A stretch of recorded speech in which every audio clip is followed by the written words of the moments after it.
కన్నా ముందు 2019లో నాకు ముందే తెలుసు బీఆర్ఏలు బీఆర్ఓలని నిరంకుశంగా తీసేస్తున్నారని ఒక పెద్ద మనిషి ద్వారా నాకు తెలిసిన సమాచారం.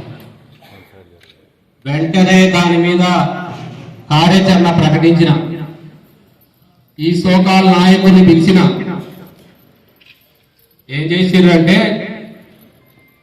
చెప్పిందంతా పోయి అక్కడ పోయి చెప్పేసి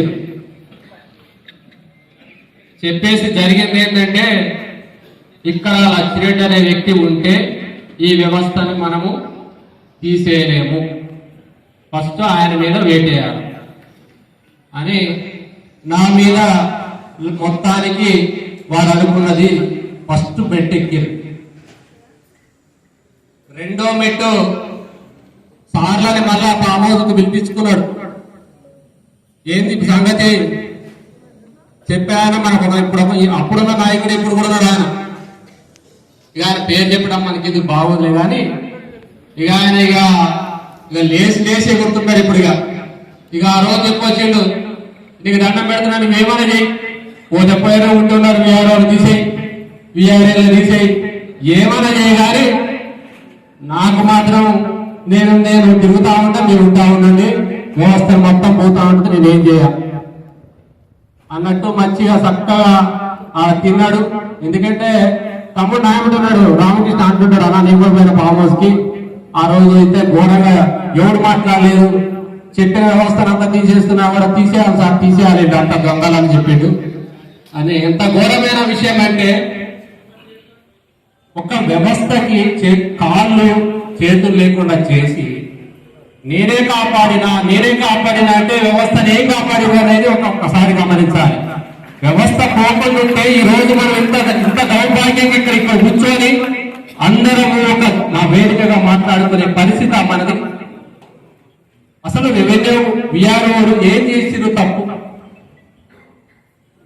ఆ రోజు వాళ్ళ రాజకీయ పబ్బం గడుపుకోవడానికి వారు చేసిన తప్పిదాలకి మన మీద గన్ను పెట్టి నిర్దాక్షిణ్యంగా వ్యవస్థ మొత్తాన్ని తీసివేసిన అర్ధరాత్రి 20,000 మంది రెవెన్యూలో ఉన్న వీఆర్ఏలని వాళ్ళు 80 రోజులు వాళ్ళు టెంట్ కింద నిరాదీక్ష చేస్తే ఒక్క రోజు కూర్చోలేదు ఈ సోకాల నాయకులు. వ్యవస్థల మీద నమ్మకం లేదు.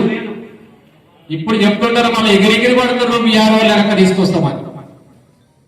నిజంగా మీకు చిత్తశుద్ధి ఉందా? వాళ్ళు తీసుకొస్తారా చెప్పండి మీరు ఒకసారి. మీ అంతరాష్ట్రీయ తీసుకొస్తారా వాళ్ళు? ఇప్పుడు ఇవన్నీ వస్తున్నాయి, రాతలు పూతలు వెనకాల మొత్తం కూడా ఈ వ్యవస్థ తిరిగి వస్తే మా ఆటలు సాగవనే ఒక ఉద్దేశంలో దురుద్దేశంలో ఇవన్నీ రాతలు వెనకాల వాళ్ళు ఉన్నారు. ఎందుకంటే నేను చెప్తున్నా, వ్యవస్థ కోసం పోరాడేవాడు 4.5 సంవత్సరాలు ఎదురు తిరిగినా నిలబడ్డా ఎవ్వడేం చేయలే. నాకు తెలుసు తిరిగి నేను వస్తా అని. ఇదే సిస్టమ్ తీసుకురావాలంటే మొదటి రోజు కంకణం కట్టుకున్నది చట్టం వస్తే వ్యవస్థ వస్తుంది, విలేజ్ లో గ్రామ రెవెన్యూ అధికారి వస్తాడని అనుకున్నా. దానికి పాటలు వేసినా దానికి రాతలకు కాకుండా అవకాశం వచ్చింది. దానికి తీసుకొచ్చే ప్రయత్నంలో నేను భాగస్వామైన. ఈ రోజు మనం సమావేశం పెట్టుకుంటాం, మీకు ధైర్యం వచ్చిందంటే ఎక్కడి నుంచి వచ్చింది ధైర్యం? ఆ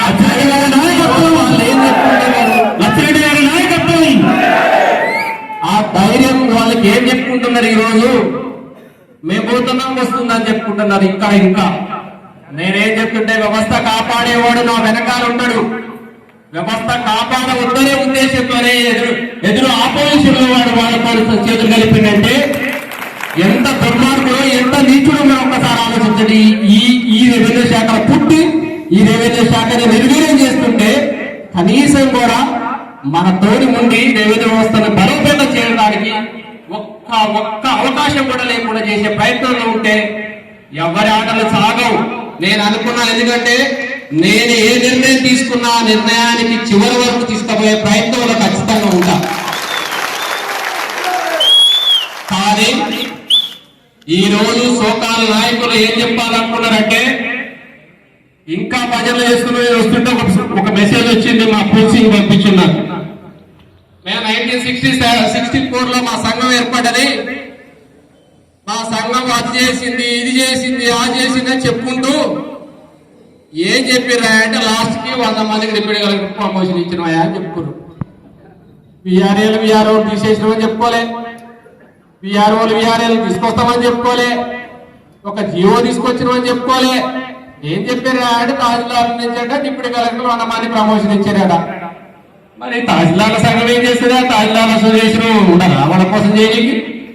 మరి కింది స్థాయి సిబ్బందికి ఆర్ఏల పరిస్థితి ఏంటి, జూనియర్ అసిస్టెంట్ల పరిస్థితి ఏంటి, డీపీల పరిస్థితి ఏంటి, వాళ్ళ సర్వీస్ రూల్స్ ఏంటి, వాళ్ళ కథ ఏంటి? అరే ఒక్కసారి నేను వెనక కోచింగ్ పంపిస్తాను వెనక తిరిగి చూసిన 2014 కన్నా ముందు పనిచేసిన రెవెన్యూ సంఘాల నాయకులు చాలా ఉద్దండులు ఉండే, వాళ్ళందరూ కూడా సీనియర్ అసిస్టెంట్ క్యాడర్ లోనే రాష్ట్ర నాయకులుగా పనిచేశారు. ఇక అయ్యగారు వచ్చింది, ఇక తహసీల్దార్ల కోసమే ఎగురుతున్నాడు. ఇక తహసీల్దారే ఇక ఏది చేసినా ఎలక్షన్ ట్రాన్స్ఫర్ తహసీల్దారే కావాలి. వాళ్ళని అడగనీకి ఒక సంఘం ఉంది, వాళ్ళని అడగనీకి ఒక కథ ఉంది. ఇవి వదిలిపెట్టి విఆర్ఏలు బాగోగులు లేవు, అర్ధరాత్రి అన్ని డిపార్ట్మెంట్ రీడిప్లాయ్ చేశారు విఆర్ఓలని. ఒక్క నల్ల బ్యాడ్జి పెట్టిందా? ఒక్క నల్ల బ్యాడ్జి విఆర్ఓలు పోతున్నారు ఒక్క క్వశ్చన్ వేసిందా?